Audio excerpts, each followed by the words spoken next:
Corona के ज़माने में भी इतनी सारी भीड़ मस्जिद के अंदर। बस लोगों को शौक़ है नमाज अदा करें। तारीख़ी मस्जिद है, सालों साल तक दुनिया के ईसाइयों का मरकज़ रहा और शिरक होता रहा।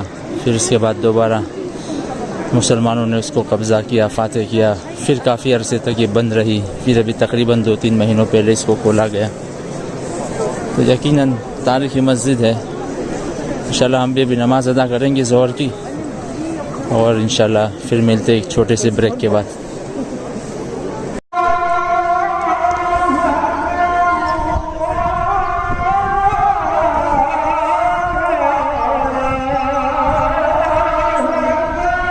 ये आया सूफिया की मस्जिद की ज़ोहर की अज़ान आज 1 जुलाई 2021।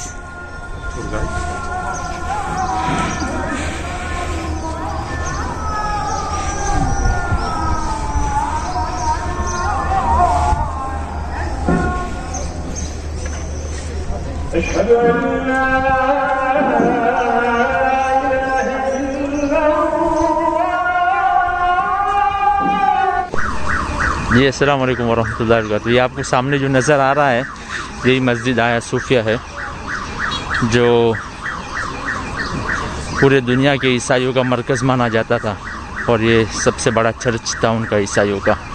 फिर जब कुस्तुनतुनिया को फ़तह करने के बाद सुल्तान मोहम्मद फ़ातह ने इसको मस्जिद की शक्ल दी थी और इसके बाद काफ़ी सालों से इसको बंद कर दिया था और एक म्यूज़ियम की शक्ल में तब्दील कर दिया था। लेकिन कुछ महीनों पहले अल्हम्दुलिल्लाह दोबारा इसको खोल दिया गया है। फ़िलहाल ये मस्जिद है।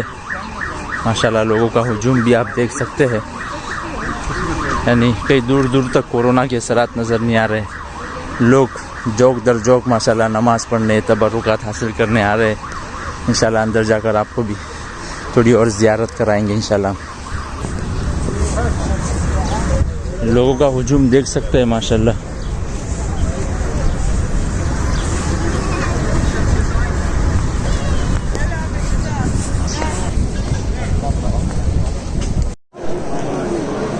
अच्छा, ये मंदिर मस्जिद के अंदर का जो पूरा हिस्सा है कारपेट बिछा दिया गया है। अल्हम्दुलिल्लाह नमाज़ें शुरू हो गई है, लेकिन ताज्जुब की बात है कि एक छोटा सा टुकड़ा रह गया इधर बीचों बीच। तो यहाँ के मकामी साथी कहते हैं कि यहाँ के नसारा ने और आलमी दुनिया के नसारा ने और ईसाइयों ने दरख्वास्त की थी कि इतना छोटा सा टुकड़ा हमारे लिए रहने दें, आप इसमें नमाज अदा ना करें। हमारे यहाँ ईसा बिन मरियम उतरेंगे और उनके कुछ 12 तलबा होंगे कि सबके दायरे बने हुए अतराफ़ में। तो बस एक छोटा सा टुकड़ा उन्होंने रहने दिया है उनके कहने के मुताबिक, उनके अक़ीदे के मुताबिक, ताकि उनका भी एहतराम बाकी रहे। ये उनका यह नसारा का अक़ीदा है कि यहाँ ईसा बिन मरियम उतरेंगे आखिरी ज़माने में। हालांकि सही बात नहीं है, लेकिन हुकूमत वक्त ने उनकी बात मान ली ताकि उनका दिल रह जाए। लेकिन बाकी तमाम जगहों को कारपेट बिछाकर मस्जिद की शक्ल दे दी गई। खिलाफत उस्मानिया का जो सबसे पहला सुल्तान था ना, उसकी मस्जिद है, उसने बनवाई थी।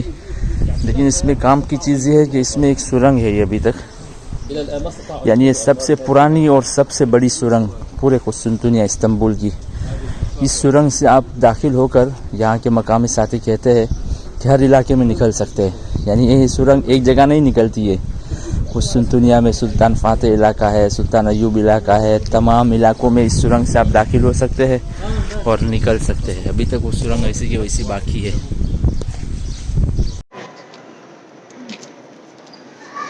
ये बिल्कुल मेहराब के करीब का हिस्सा है, जहाँ पर लोग अभी फ़िलहाल नमाज अदा कर रहे हैं।